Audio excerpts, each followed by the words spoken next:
You are listening to the Mother of All Talk Shows podcast with George Galloway. Captain, my captain, Imran Khan languishes in a dank C-class dungeon in Fort Attock in Rawalpindi. But it could get even worse. People are saying that his life is now in grave danger. Even his lawyers are being harassed, chased, and disappeared. And one of the relatives of his main lawyer has been murdered.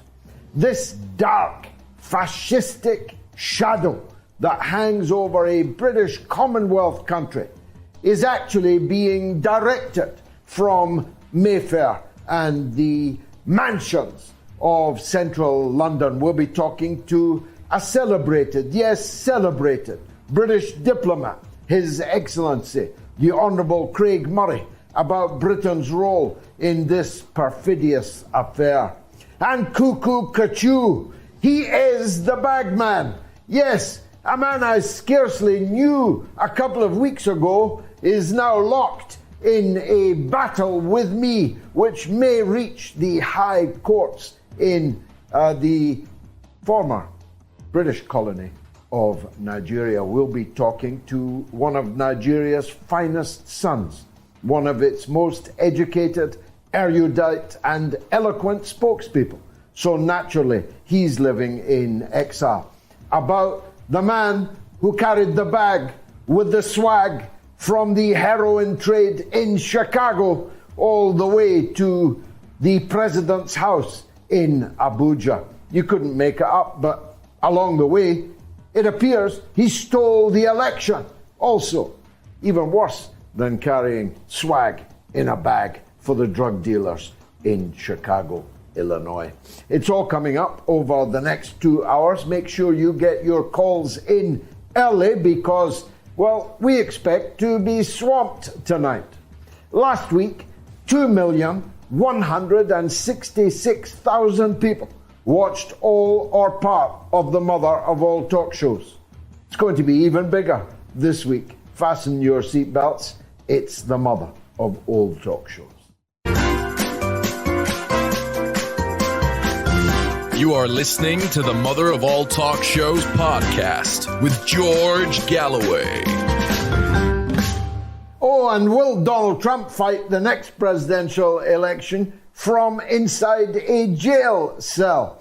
Well, I mean, if Tinubu can become the president of Nigeria, having had to hand over hundreds of thousands of dollars to the authorities in Chicago in confiscation because, well, it was drug money. The clue was the trail of Colombian white marching powder that trailed from the bag all the way to the bank. Why can't Donald Trump run for president in the United States from inside prison? They've now hit him with more than 77 indictments, which, if convicted on all of them, would see him serve not just the rest of his life in jail, but, well, you get me. It would be the youngest person watching this would still be in jail by the end of that term.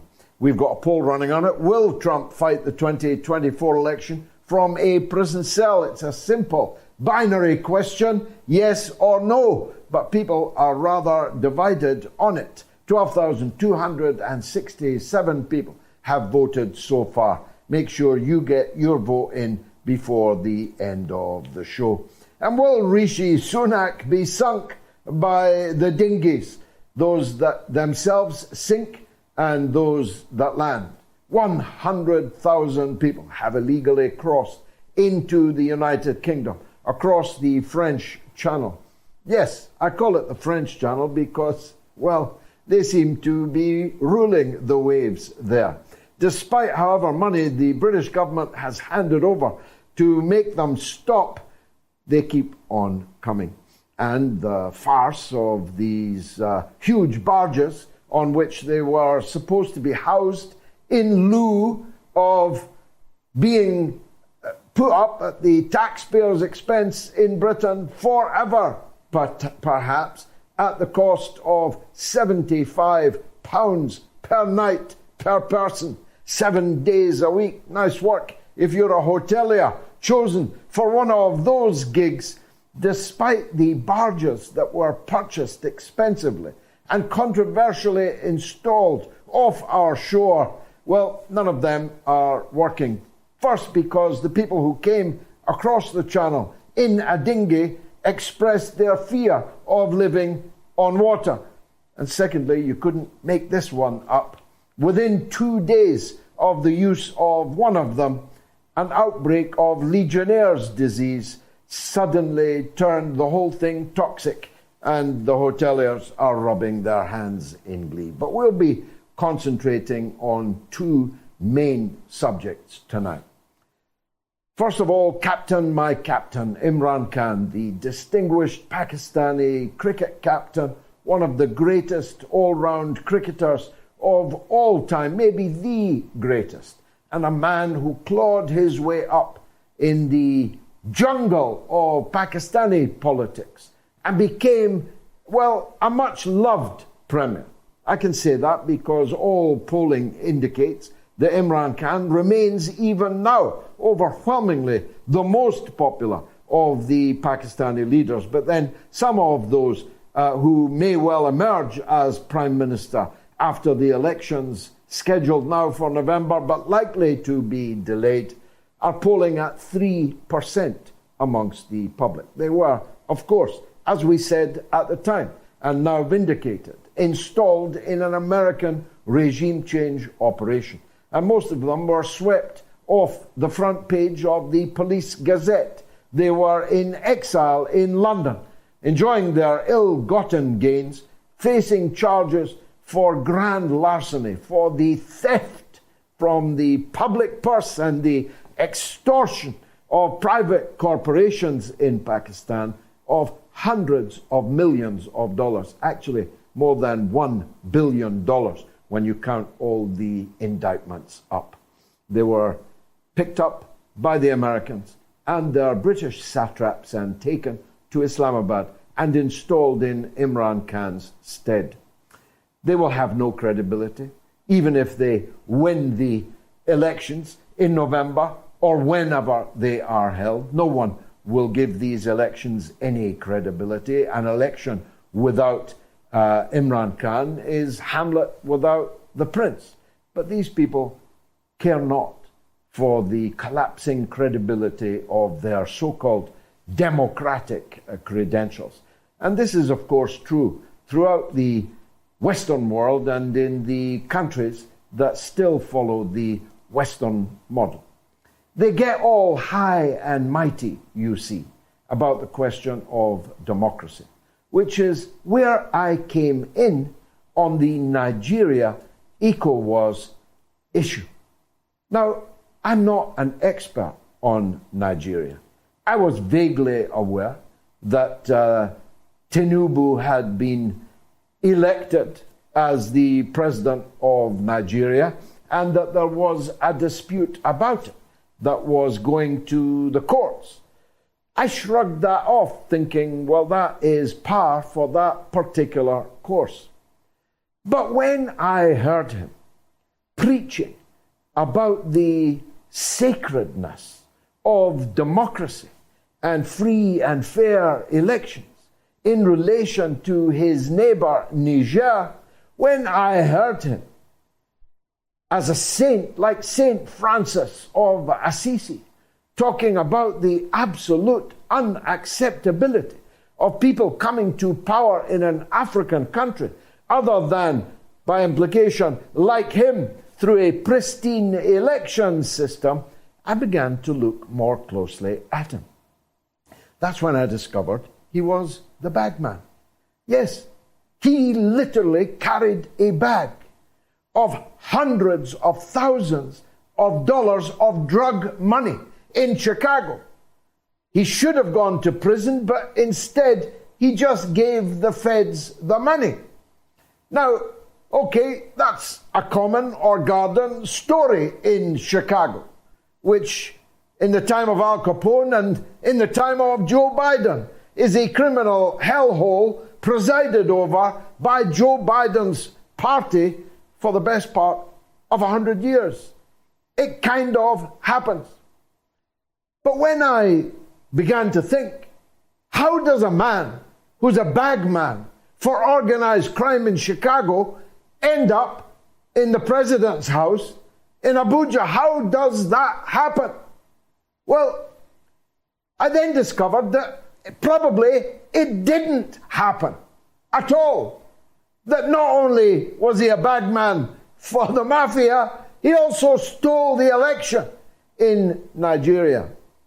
Now, even then, it was not my intention to get locked into a confrontation with him. I have many fish to fry. I have many conflicts, countries, issues to cover.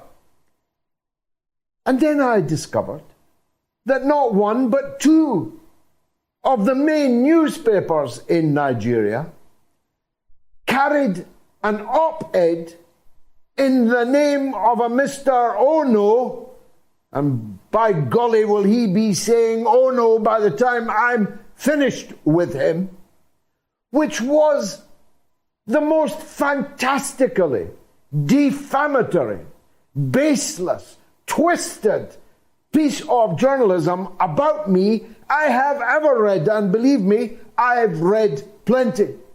Not only was it littered with absolute falsehoods, it contained a spectacular invention which will cost Mr. Ono very dearly in the courts in Nigeria, if those courts are still operating, as I believe they are. I believe that there continues to be a judicial system in Nigeria. And therefore, I have sought and will instruct this week solicitors in Nigeria against Mr. Ono's defamations and against the newspapers Vanguard and Guardian in Nigeria. Who is Mr. Ono, I hear you ask? Well, he was only the presidential spokesman to the bagman, President Tinubu. Are you with me here?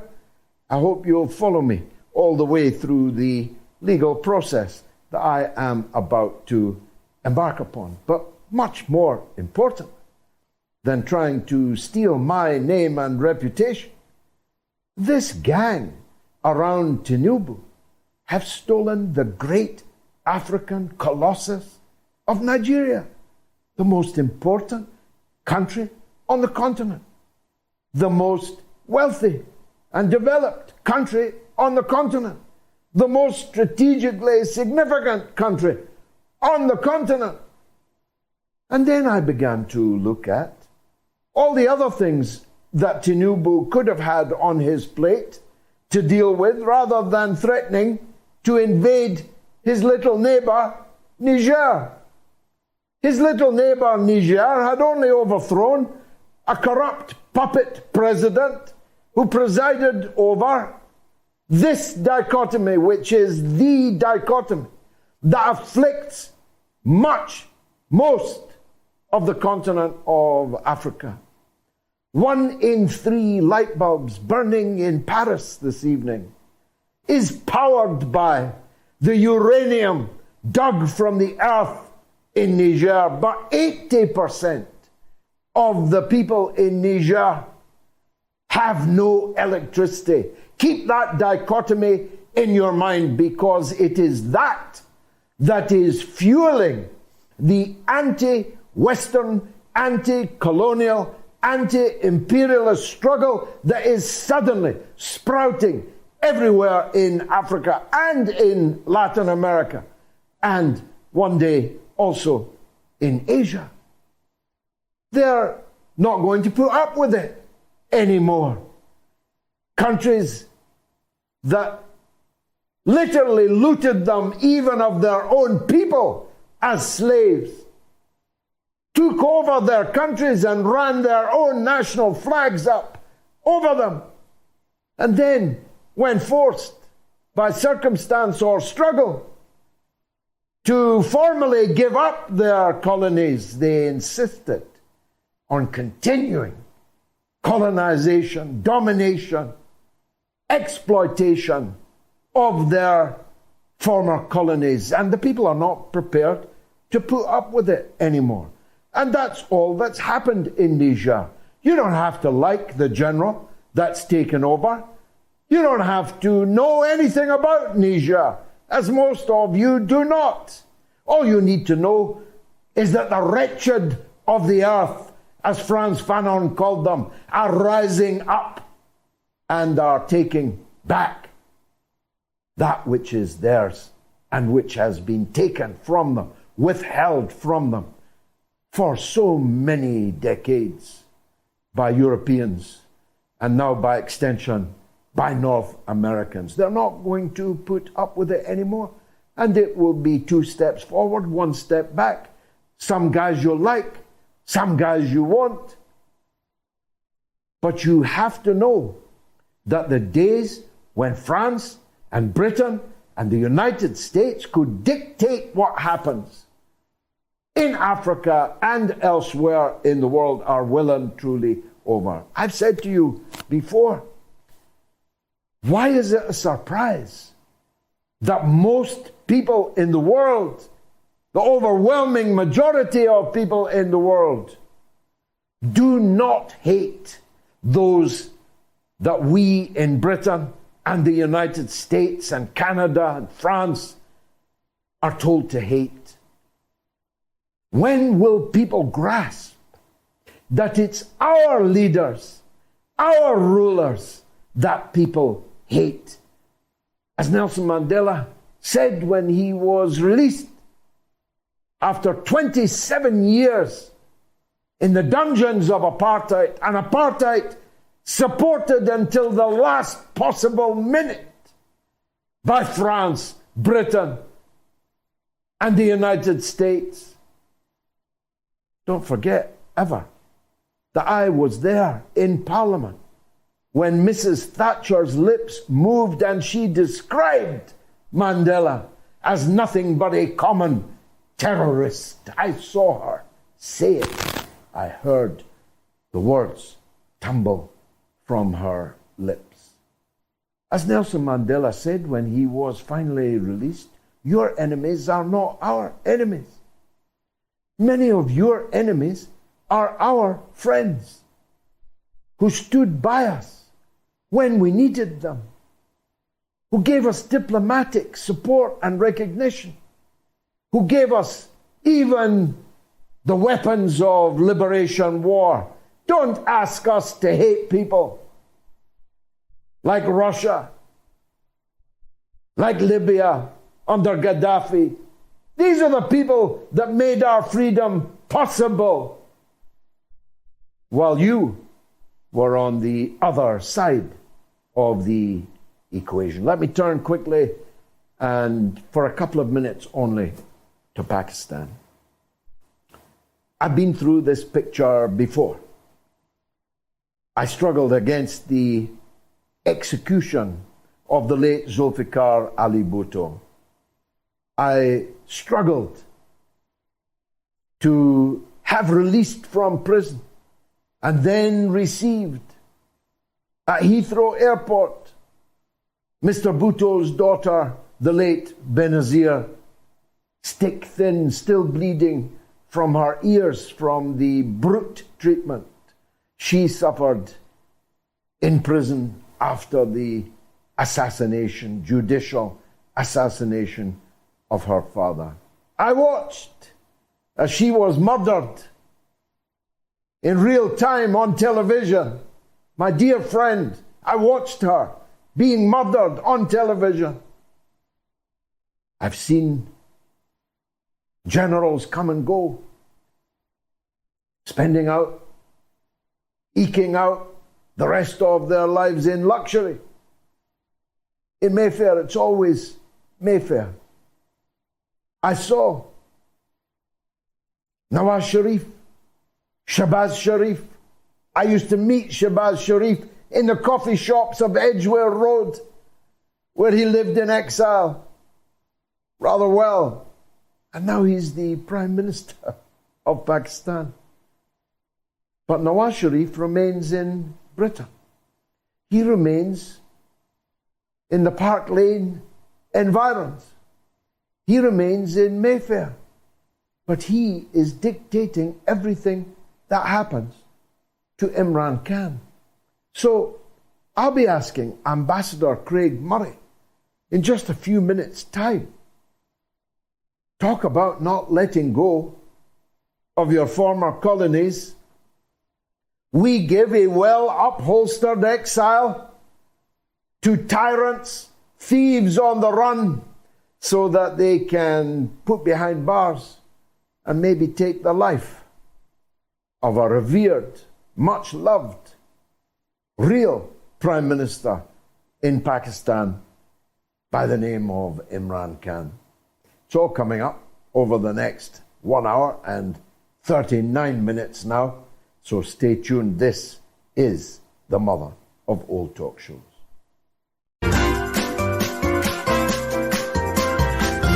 You are listening to the Mother of All Talk Shows podcast with George Galloway.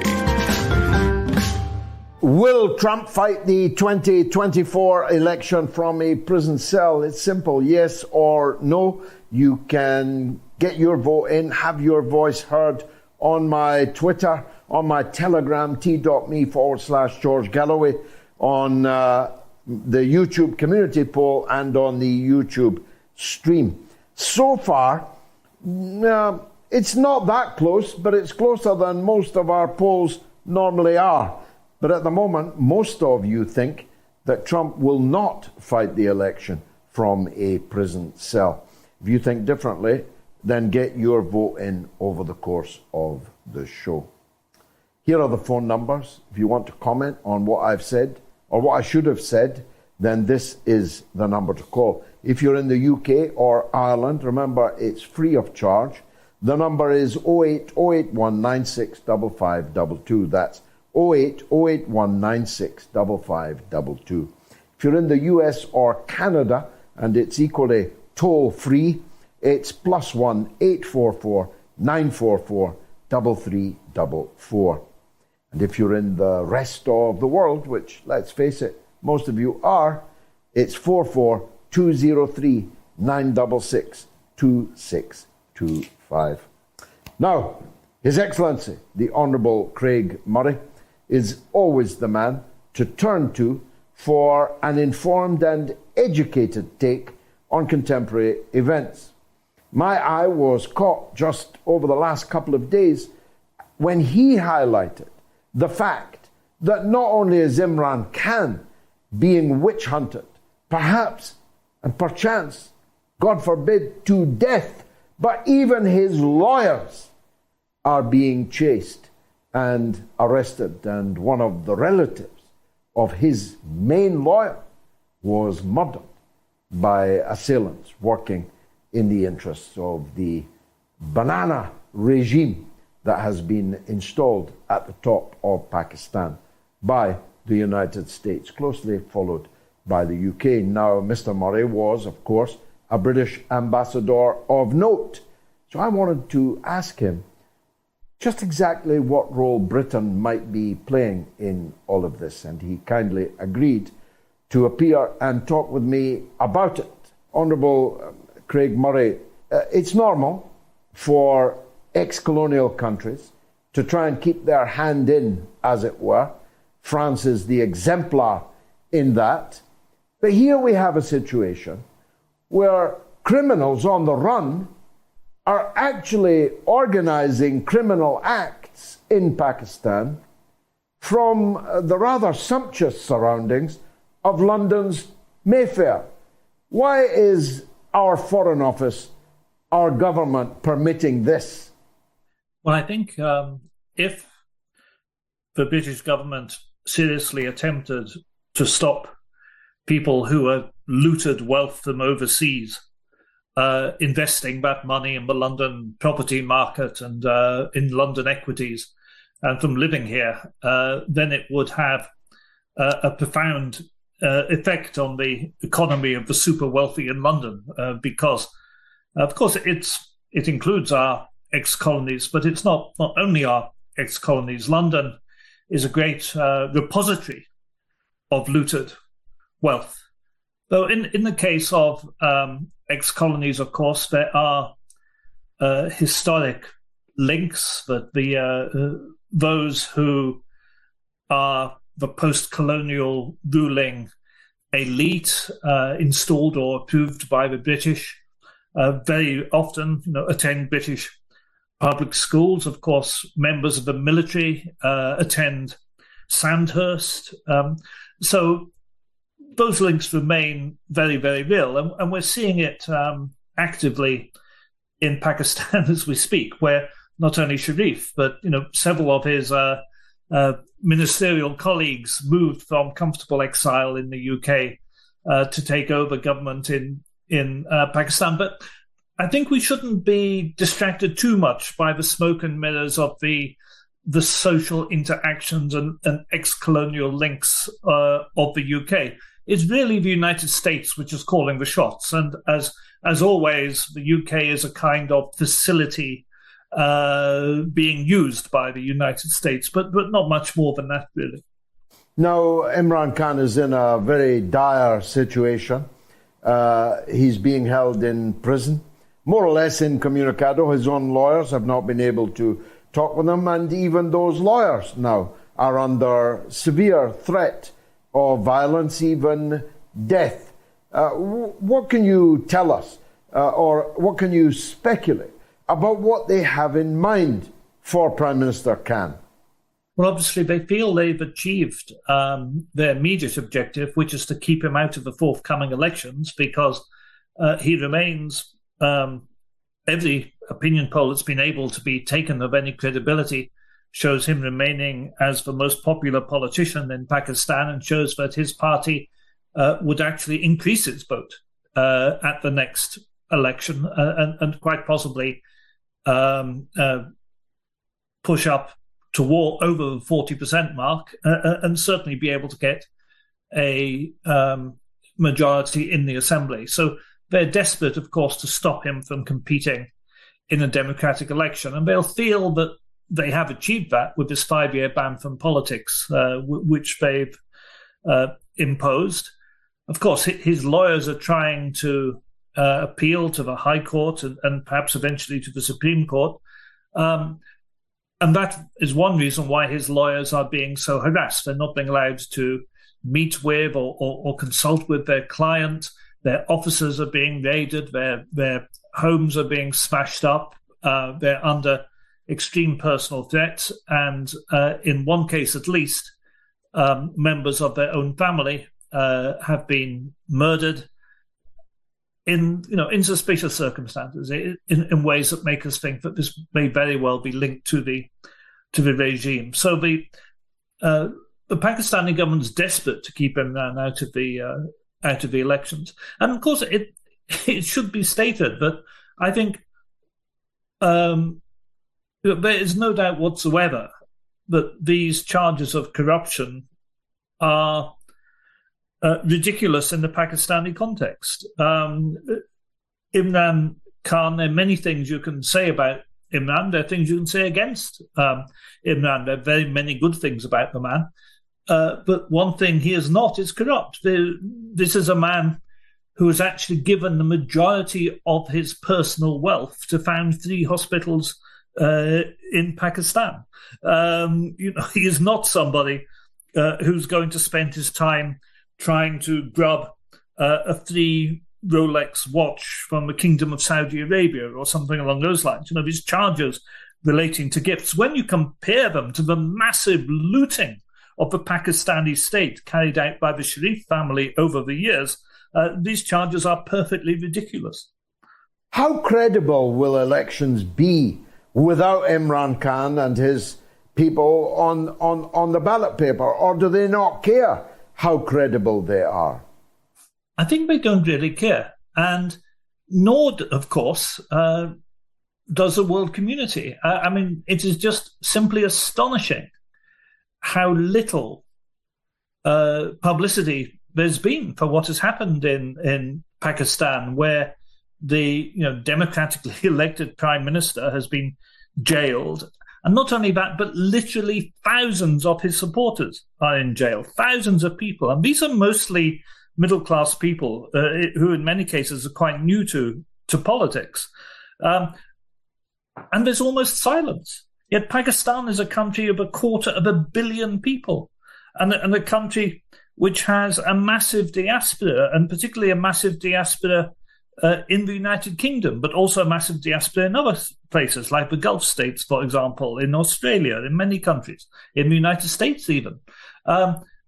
It's very hard to understand the complete reaction. And you compare this lack of reaction to what happens when a French puppet is deposed in Niger, which is a far smaller country in terms of population, with far less connection to the West, and yet that has received 10 times the publicity as effectively the coup in Pakistan. It's very, very difficult to understand this, and as I know you have experienced yourself, I've never seen social media suppression like this, and we're getting used to social media suppression. But around events in Pakistan, it is really quite extreme and extraordinary. I can't understand it either, and both of us have experienced it. We opine on all kinds of things, on Niger and Nigeria, for example. Perhaps I shouldn't mention it in case it comes to pass, but I'm reaching millions of people talking about Niger and a few hundreds talking about Pakistan.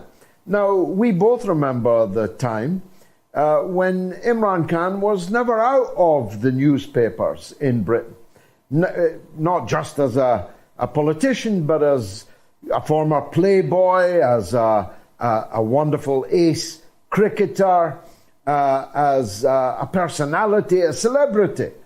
And yet here he is now in prison on trumped-up charges, and not only can you not get anything into the mainstream media about it, if you do a video on it, only a few hundred, tiny number of thousands of people will be allowed to see it. So somebody is telling the social media companies to suppress news about Pakistan. Who could that be? And what would be their reasons? And why are the social media companies complying with it? It's astonishing, isn't it? The only thing I've seen on this scale was the Hunter Biden laptop story during the American presidential election campaign, where all social media were told by the FBI directly to downplay or stop circulation of comment on the Hunter Biden laptop, and were, of course, told it was fake, and it was a Russian fake in particular, which turns out it's now admitted to be completely untrue. Everybody now knows that was not a fake, and the Hunter Biden laptop was entirely genuine. But in that case, and of course, the Twitter files were released, and Zuckerberg has confirmed it's also true of Facebook. It was directly the FBI itself directly intervening with the senior management of the social media organizations. And it must be something like that again. It has to be something of that order, which gives you some idea of the priority that the United States had given to getting rid of Imran Khan. And of course, we have to remember why. He not only campaigned against drone operations in Pakistan, he stopped drone operations in Pakistan, and he stopped American military operating out of Pakistan.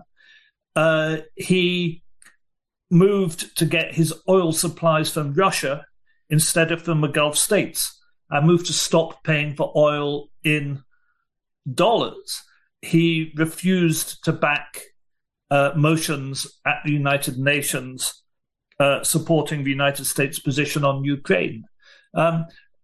So, here you have this person who had a very strong international profile, as you say, and a high degree of international credibility, while a person widely appreciated and looked up to in the developing world, who was seen as a threat to the United States. And they've managed to get rid of him, and to do so quietly. And they they do look very much like they're hoping he's in terrible conditions at Attock jail. They're quite possibly hoping to actually kill him off in jail.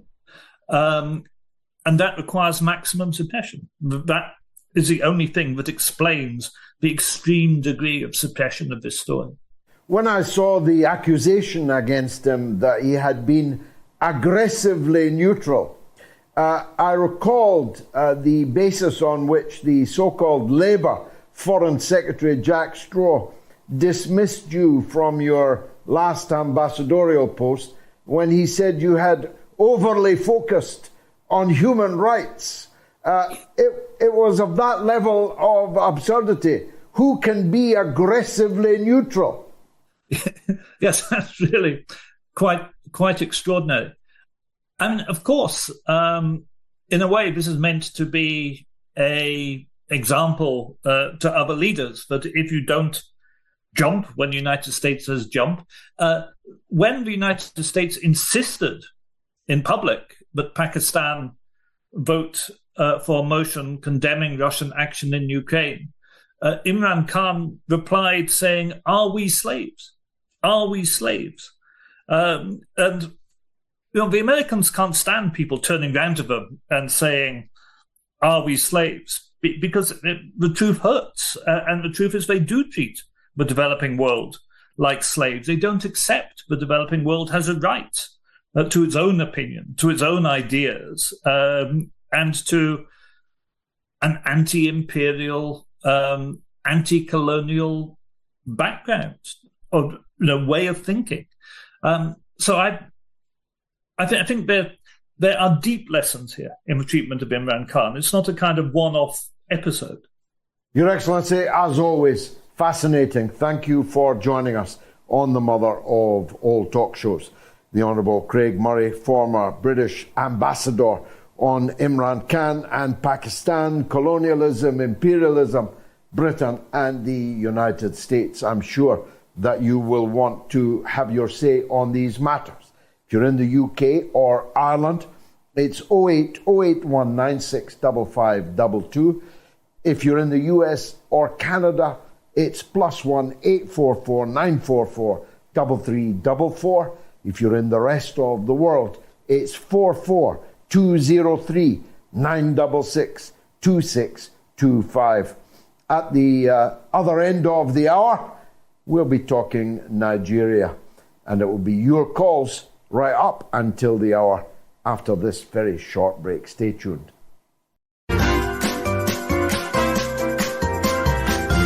You are listening to the Mother of All Talk Shows podcast with George Galloway. Well, our podcast just reached number 2 in Nigeria. Here's a prediction. It'll be number 1 after tonight's show. Kevwe Abenabi says, "Hey, Nigerians, let's beat the algorithm. Like and share. You know what we do best. Let's make this episode go viral for George." Thank you very much. David Hundeyin is an award-winning investigative journalist and the founder of West Africa Weekly, and he joins us now. David, thank you for joining us. One of the more anticipated interviews of the mother of all talk shows. Thank you for agreeing to talk with us. We wanted to get your in-depth analysis of the situation in Nigeria. But first, can you clear something up? Was I unfair on Tinubu when I described him as a bagman? I actually think you didn't go far enough.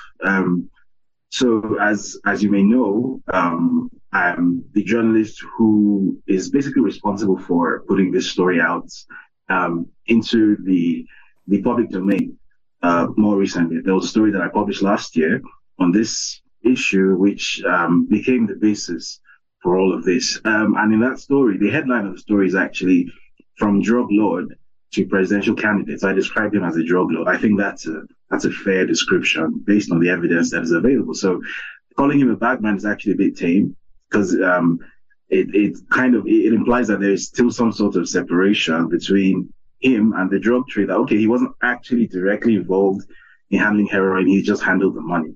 But actually, that's not what the evidence says at all. If you actually read through the court papers, it becomes very clear that this person was intimately involved in the heroin trade in Chicago. For whatever reason, the U.S. authorities have chosen to sit on their hands. And I guess we'll come to that later in the show anyway. Yes. So how does such a man, even if he was just a bagman, but worse if he was more, how does such a man end up as the president of a mighty country like Nigeria? Short answer, he doesn't, or he's not supposed to. But I guess we live in very unusual times. We live in a time when it's become increasingly clear that certain countries, i.e. the US, are becoming more and more brazen about their willingness to basically set everyone else on fire to keep themselves warm. So in this case, it is increasingly evident. If you've read my story, if you watched my documentary, if you read the reporting by Kit Klarenberg of Grey Zone News, if you read the court documents, if you've done your research, it becomes very clear that this person, who is supposedly sitting in Aso Rock as the president of Nigeria, isn't actually working for Nigeria. We essentially have a U.S. intelligence asset occupying the office of Nigeria's president, and the U.S. authorities are well aware of his history, of his past. I personally am involved in at least 2 legal processes as we speak, trying to force the U.S. authorities to make the contents of his FBI file public, because there is an FBI file on him, and we get tossed around a lot. Due to privacy concerns, we're not going to let you have this information. And it's like, well, this is the president of a sovereign country. So I think we're well past the point of, invoking privacy concerns now, because the foreign policy decisions or the local policy decisions made by this guy potentially affect the lives of 200 million people. Even more, as we're seeing now in the case of the war with Niger, which is determined to have, potentially an entire quarter of Africa could be going up in flames, because we essentially have a president whom, first of all, was never qualified to run for that office, should never have been on that ballot, legally speaking. And most importantly, we did not vote for him. He did not win the election. And based on the data that the U.S. government itself paid for, the polls that the U.S. government itself, the pre-election polling and research the U.S. government itself paid for, based on the reports that were put out by the EU Observer Commission, it's evidence. It's visible to the blind and audible to the deaf. And not only did this guy not win the election, he wasn't even close. And yet, some of these powerful countries, shall we say, have simply decided that, look, we have foreign policy objectives, we have foreign policy goals, and one of these goals is, for whatever reason, to keep our thumb on West Africa. And the way to keep our thumb on West Africa is to ensure that whoever is in power in Nigeria is someone who is completely supine, completely pliable, someone who essentially can be blackmailed, because that's my reading of the situation. So essentially right now, Nigeria is sovereign in name, but we are essentially under some sort of foreign occupation. That's the way I see it, because the person who is wielding the powers of state as president is not working in the interests of the country. He's not working for us. We didn't put him there. We didn't vote for him. And he's not answering to us. He's answering to Paris. He's answering to DC, London to a lesser extent. He's answering to everyone except us, the 200 million people of Nigeria. So where does that leave us? I mean, who knows? Well, is there extant a legal system in Nigeria that is at least uncompromised to the extent that they will do their duty and reverse what is clearly a kangaroo hijacking of the presidency of a great country? I mean, the ballot rigging and all the rest, all of this is in court. The man, Mr. Obi, who came second, he's pursuing it. Is there any chance of judicial resolution of this matter, or are the people going to have to take to the streets? So I don't believe that the Nigerian judiciary actually has it in them. And the reason I say I don't believe it is it's much more than just a case of ballot rigging, right? This won't be the first Nigerian election to be rigged. The issue here is over and above that, there is a surplus of evidence that makes it very clear that this person should never even have been on the ballot. This is someone whose university degree certificates submitted to the Electoral Commission are obvious forgery. It's an obvious forgery. I did a story on this in November. It's such an obvious forgery. You can actually trace where it came from. It came from a cheap online forgery service called diplomamakers.com. Right? This degree certificate has grammatical errors on it. Right? We took the extraordinary step of actually submitting a subpoena to the supposed university he went to, Chicago State University, for the records of this person known as Bola Tinubu. And the results that came back were total variance with the things that he submitted to INEC. He submitted a bunch of forgeries, right? So there's controversy over even the basic identity of this person, right? We have an actual criminal here. And this isn't something we just came to light recently. This is something which, as far back as last year, when I did a story on this actually went to court. We actually took this to the Federal High Court in Abuja, that this is a national security problem here. We essentially have someone who we don't even know who this person is, right? All we know about this person is this person used to be a drug dealer. Somehow or the other bought his way into the Nigerian political mainstream. And somehow this person is about to contest an election on the platform of the ruling party. And here is evidence suggesting that this person has committed all kinds of fraud. He's committed identity theft. He has submitted forgeries. He has committed multiple perjuries. And what happened was not a single judge agreed to take on the case. So the case is pretty much just timed out. It just sat at the court. It wasn't assigned to a judge. All the judges ran away. Nobody wanted to touch it. So he ended up running during the election, which he still lost anyway. And then somehow at 4 a.m. when everyone was asleep, he was declared winner. Many of our American audience will be familiar with that phenomenon. Indeed, I'm familiar with it myself in English elections in which I had an interest. The 4 a.m. Delivery of just enough ballots to win is one issue. But as you say, that has happened many times in Nigerian politics. I suppose the big question is why the ruling party was reduced to picking him as their nominee. Couldn't they come up with somebody better than him? A drug dealer from Chicago? Well, I guess they were constrained because the political deal, if you like, the political transaction, which brought the former President Buhari, to power, was essentially a temporary merger of two remarkably different political formations. So if you can think of it in terms of, say, 2010 in the UK, because I was in the UK at the time. So the deal that put the Conservative Party in power, where there was the Conservative power, and then there was the, I think it was the, the Independent Party. What was it called? The Liberal Democrats. Yeah, exactly. And no one expected that there would ever be any sort of, merger between the two. But there was a partnership, Nick Clegg and David Cameron, and, the rest is history. Something similar happened in 2015, in 2013 actually, where the party now known as the APC was sort of cobbled together, a loose coalition. So it was the CPC, which was like a northern interest party, and then there was the so-called ACN, the Action Congress, which was a more southwestern party. These two historically are chalk and cheese. But for the purpose of seizing power from the then ruling PDP, they sort of cobbled together a coalition. And I guess the deal was, okay, that's Buhari from the CPC, you get to rule for 8 years, right? And then after you, it's going to be my turn. Since I'm the one making this possible, I'm the one putting up the money, because he has endless amounts of money. Obviously, we have an idea of where that money comes from.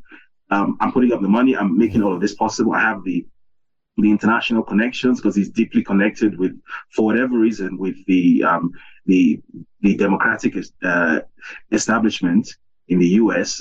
As if you read my story, I'm sure you know he's deeply connected with Hillary Clinton via his good friend Gilbert Chagoury. So he has all these international connections. In fact, the campaign manager that ran Buhari's campaign in 2015 was none other than David Axelrod, the same guy who ran Obama's campaign. So he has all these international connections. He has all this money. So he essentially made Buhari the president on the assumption that after 8 years it's going to be his turn. And that's exactly what happened. So essentially, the entire country of Nigeria, all 200 million human beings, was essentially the subject of a trade between this guy and a political formation in the north. That, okay, if you give me this thing, if you come into a coalition with me, I'm going to let you have 8 years. And after that, I get to be president. In fact, it's no coincidence that his campaign tagline, and this was literal, this is unironical, you can confirm this from any Nigerian you speak to. His campaign tagline was Emilo Khan, which, if you translate that to English, it literally means it's my turn. That was his campaign tagline. And, that was very unironic. He actually meant that. It's his turn. So his entire thing was, well, I gave you people the presidency for 8 years. Now it's your turn to reward me for giving you this thing. So it's my turn, essentially. So that's unfortunately, that's the level of Nigerian politics. There's no ideology. It's just horse trading, and that's it. Well, that might have succeeded if this new Niger crisis had not erupted, because, quite frankly, if he confines his criminality to robbing the people of Nigeria, that's just a matter for the people of Nigeria. But if he's about to plunge the whole of West Africa into the quagmire, into a forest fire that will burn, that becomes an international matter of some importance. Now, why has he chosen to be the spearhead of the obvious French and US attempt to intervene in Niger, even if it means all-out war with Niger, Burkina Faso, with Mali, and who knows where else? And will the Nigerians put up with that? So, two reasons. First of all, internal reasons. Under the Nigerian constitution, if the country is in a state of war, then the president or the head of state essentially becomes a king. Essentially, it becomes impossible to remove the head of state. So there's as you mentioned, there's a legal process in courts. Even though I don't really have faith in the Nigerian judiciary to do the obvious thing, which is to disqualify him, because he clearly should never have been on the ballot. This person is a criminal, but there is still a chance that something could happen there. So this could be a method of sort of ensuring that base is covered, that, regardless of whatever decision is arrived at by the courts, that just by virtue of being in a state of war, he becomes essentially unremovable, which is permitted by the Nigerian constitution. The second thing is, it's clear to anyone who has a functioning pair of eyes that the French and the Americans are, for lack of a better term, blackmailing him. Because clearly, he's not really in control here. If you followed the situation from day one, it's been clear that the decisions that he has made are not the decisions of someone who has actually thought this through. These are the decisions of a puppet who has someone's mouth in his ear and someone's hand up his arse. Pardon my French. So, for example, 2 weeks ago, when this crisis initially erupted, under Nigerian law, a president is not permitted to deploy the Nigerian military outside of Nigeria without approval from the Senate, from the Parliament. It's not permitted. But he tried to circumvent that. He illegally deployed Nigerian special forces into Niger. And certain people within the Nigerian military actually were not on board with this at all. And they took an unprecedented step, right? They actually leaked a top secret document from the defense headquarters to me, right? Bear in mind that I'm viewed very much as a journalist who is almost like an enemy of state in Nigeria. So for the Nigerian military to actually leak such a document to me, I think that tells you everything you need to know about, how this war is viewed even within the ranks of the Nigerian military.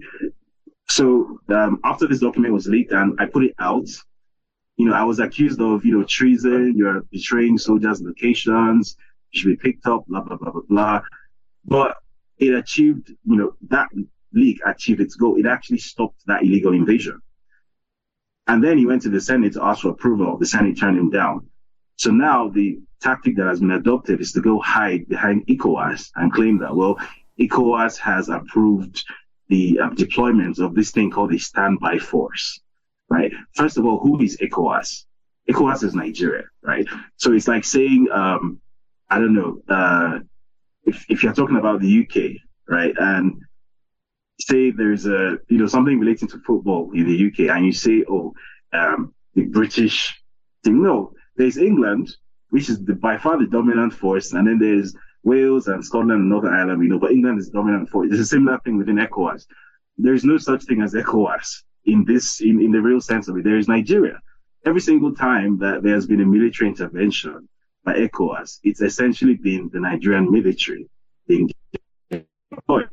So that's like the latest attempt to sort of end run the refusal by the Nigerian parliament to grant him his war, because he obviously desperately wants this war.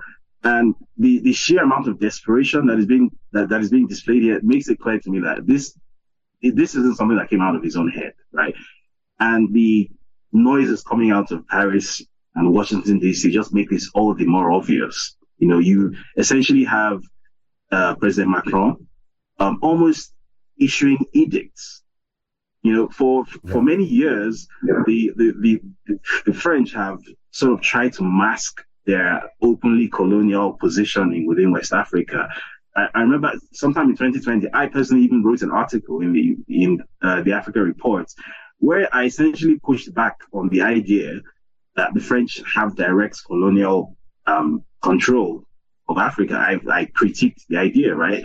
Because, based on the understanding that I have there, look, the France of Charles de Gaulle and the France of today are, remarkably different countries, and it no longer sort of captures the French public imagination to have Africa under its thumb or anything. So for many years, that's the image that France has tried to curate in Africa. But this time around, it's shed all pretense. It's, as I said, visible to the blind and audible to the deaf.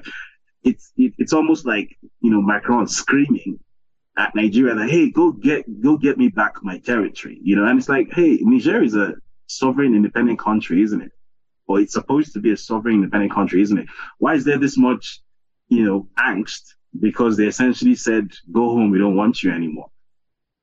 So it's clear that there are outside forces that are not just involved here, but that are actually in control, actually in the driving seat, which puts us Nigerians in a uniquely dangerous situation, because, as you correctly stated, such a war wouldn't just be a problem within, Niger and Nigeria. The entire West African sub-region is going to go up in flames. You've mentioned that the Malians, the Burkinabes, the Guineans have already, signaled their support for Niger. Algeria has already sent a signal that it's going to stand with Niger as well. So potentially you could end up having an entire belt of chaos across the Sahel, right? Sudan is currently in chaos. Ethiopia and Eritrea are currently having issues. And as they're coming west, you're seeing that potential for an entire band of chaos. And the Russians are somewhere in amidst all of this, allegedly, and they also have an interest in this somewhere too. So ultimately, regardless of what happens or does not happen to the US and French interests in the region, we are the ones who are going to suffer the consequences. And this is why I've taken such personal interest in this issue. This isn't just some airy-fairy political discourse, right? This is something that's going to have real on-the-ground consequences. The Nigerian border with Niger is over 1,000 kilometers long. It's the longest single land border that Nigeria has. The distinction between Nigerians and Nigerians is almost impossible to make, because again, that border was drawn on Wilhelmstrasse in Berlin, right? It's not a border that actually makes any sense. It's just a line in the sand that was drawn at the Berlin Conference. It's the same people on both sides of the border. And for the most part, it's not even a demarcated border. So if you're going to go to war with a country that you cannot functionally demarcate yourself from, how does that even work in the first place? So ultimately, it's going to devolve into some form of ethnic genocide. But that's almost nailed on, guaranteed to happen. And once that starts to happen, the last remaining band of stability in West Africa is going to go. And then you're going to have essentially the entire top half of Africa, going from Libya all the way down to the Central African Republic. The entire top half of Africa is going to be one contiguous band of absolute mayhem, right? And that's close to 400 million people whose lives are going to be thrown into utter chaos. And why? Because the US has a drone base in Agadez, or France wants to keep on mining uranium in Niger. Is that worth 200 or 300, 400 million lives? I don't think it is. Which is why we're having conversations like this, because clearly we're not at the point where the independence or the sovereignty that we probably thought we had, it's clear that we don't have. So maybe, I don't know, we're living through the 1960s all over again. So maybe there needs to be another Pan-African liberation movement. I don't know. But clearly that's the situation we found ourselves in now. We're literally being ruled by a vassal, by an illegitimate vassal who does not answer to us. A vassal who's a bagman, and maybe even worse than that. This is peerless analysis. For those who are not already following you, and a very large number of people are, what's the best way to keep up to date with your thinking, your reportage on this matter? Right. So my platform is called West Africa Weekly. So that's westafricaweekly.substack.com. I also have a documentary channel on YouTube. It's called West Africa Weekly. And then you can find me on social media. It's my name, David Hundeyin. It's just there. So that's pretty much easy to find. Fantastic. I hope we speak again. Thank you, David, for joining us on the mother of all talk shows. Daniel in Manchester in England is a Nigerian lawyer and has a point of view on Niger. Go ahead, Daniel. Welcome to the show. Hi, Judge Galloway. How are you? By the grace of God, good. Thanks for calling. Go ahead. All right. So it's a shame, really, what's happening in West Africa. It seems to me like the West, which we call Britain and America, are trying to fight a proxy war, a war that cannot be fought in Europe. A war will totally destroy Europe, and they will never recover from it. So what's also shameful is that Nigerians came out full-fledged to vote in the last elections, and it's just been swept under the rug again. Everyone's, hopes have been dashed. And we all know this president bought it's all allegations. I don't want to be too conclusive, but Nigerians are very saddened by the sort of president that has emerged right now. And we all think he's doing the bidding for people who want Africa to always remain in the dark. Because once Africa is in the dark, then that profits, a lot of Western countries. So I think, George, don't turn out the torch on Africa, especially West Africa and especially Nigeria. I think if people keep coming out to condemn the sort of government we have in Nigeria, sooner or later, more people will join in that positive struggle. And I think we should, more of us should come out and condemn the sort of president that we have, who's have plethora cases in America, for money laundering and things like that. I mean, you don't have to be convicted. Britain is rule on promise. Once you have a parliamentarian who's in any sort of dirty dealing, the ideal thing for them to do is to resign. They don't continue in that office so as not to put shame on the parliament. So I don't see why we should have this sort of people coming out to run for president and a lot of idiots supporting him, and putting him on the seat in Astor Rock. It's a shame. I hope Africa will wake up, and I hope that could succeed because it's for a good cause. And I hope there's no war in West Africa. That's all I have to say. And very much. Well, what you said was extraordinarily powerful, and I'm grateful to you for it. A question from Dave on email. I'm very curious to hear your view on Victoria Nuland. I personally believe she's one of the most dangerous people on the planet right now. Keep up the fantastic work. God bless you and your family. Thank you, Dave. If I can put it no higher or lower than this, that Victoria Nuland is proof positive that Satan is present in the world. Final call, I suspect, from Chidi in South Carolina, but on Niger. Go ahead, Chidi.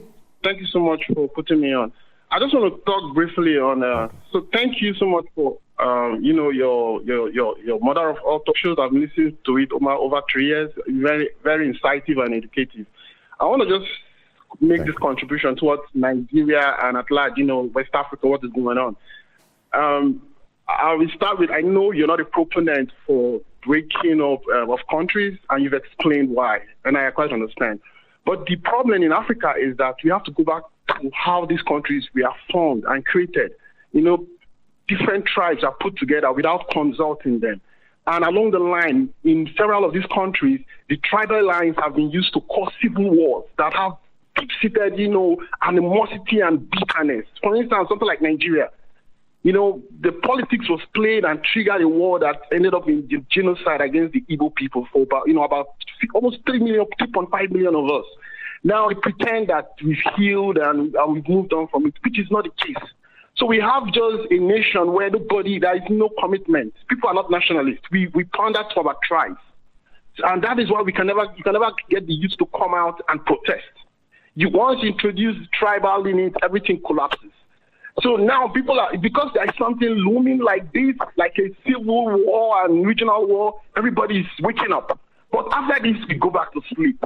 The whole region is poor. We are the most endowed with resources. But with all our youth keep traveling, we are all desperate. We leave and we never want to go back. Because we just are not nationalists, you understand?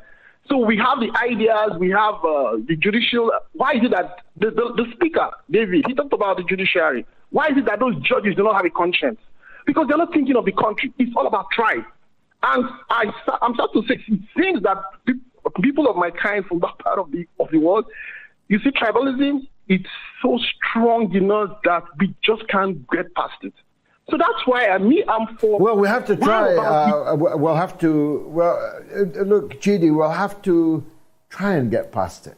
Because if we begin a process where every tribe in Africa has a country, a state, a separate state, with borders and armies and foreign embassies to manipulate them, this will be a disaster for Africa. That's all I'm saying. I don't dispute the point. I'm not qualified to dispute the points that you are making about tribalism, the Igbo people, and I'm not an expert on that. What I am an expert on is this: that unity is strength, that division is weakness, that united we stand, divided we fall are tried and trusted principles of mine. Because of my trade union background, because of my political ideology, I believe in these things. It doesn't mean that if we're united, there will be no longer any problems. It doesn't mean that if we are united, that we will always behave fairly, but it means if we descend into a vortex of tribal division, of breaking up one African country after another based on tribalism, every problem we do have will be much worse, and many new problems will proliferate. And I promise you this, because I am an expert on this, the French would love it, the British would love it, the Americans would love it, imperialism would love it, if it could get to work on 500 new countries, turning them one against the other, deepening the divisions that undoubtedly exist between them. That would be heaven for them. It would be a kind of bonanza for them. They'd never be done exploiting you still further. What I am an expert on, Chidi, is this. Only if the African people can come together, starting now in West Africa, and tell, in this case, the colonial power France, to get the hell out, to keep your paltry development aid, to forget about the idea that you can power yourself at our expense while we live in darkness and penury. You live as a superpower, as a nuclear-armed superpower with veto, vote and power in the United Nations. While we remain poor, you are rich. Forget about that. If the African people of West Africa can come together and at least say that, you will have struck a blow for all of the people of all of the tribes of West Africa. Think about that.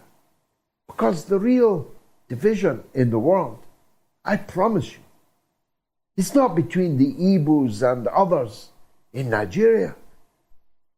The real division in the world is between the haves and the have-nots. The haves and their have-yachts. The real division in the world is between the countries that are quaffing champagne while people in West Africa don't even have clean water. As Thomas Sankara pointed out, we can choose between champagne for some or clean water for everyone. That's the real division in this world. I'm not making light of the feeling, I called it national, you call it tribal, of the people, the Igbo people, of the Biafran people or other. I'm not making light of that. I know that some people, not I, some people feel these identities keenly. I do not. I know as a Scotsman that the English are not my enemy. And I know that by becoming an independent state of Scotland, our problems will not be resolved. New problems will emerge and old problems will be exacerbated, intensified, multiplied. That's why I'm against nationalism, or as you put it, tribalism. I'm against it because no problem will be resolved by it, but new problems will be multiplied as a result of it. I have gone on too long. 17,961 people voted.